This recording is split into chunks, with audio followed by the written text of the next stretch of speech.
Chimakurthi MSR junior కళాశాలలో జరిగిన యువ జాగృతి కార్యక్రమం ఆకట్టుకుంది. ముఖ్య అతిథిగా సంతనూతలపాడు ఎమ్మెల్యే విజయకుమార్ హాజరయ్యారు. విద్యార్థులు మంచి చదువులు చదివి రానున్న రోజుల్లో మంచి స్థాయికి ఎదగాలని సంతనూతలపాడు ఆకాంక్షించారు. పేద బడుగు బలహీన వర్గాలను కూటమి ప్రభుత్వం అండగా ఉంటుందన్నారు.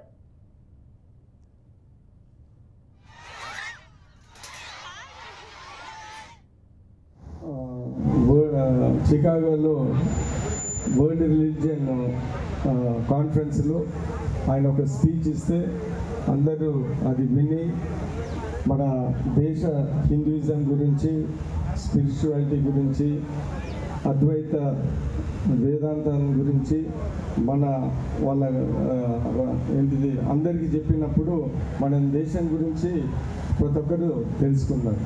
సరే, అబ్దుల్ కలాం ఆజాద్ అంటారు అంటే మనం నేర్చుకోవాల్సింది ఏంటిదంటే ఆయన ఎంత పేద కుటుంబంలో పుట్టినా కానీ ఏం లేకపోయినా కానీ మనము కష్టపడి కరెక్ట్గా చేస్తే ఏదైనా సాధించవచ్చు అనేది మనం నేర్చుకోవాలి.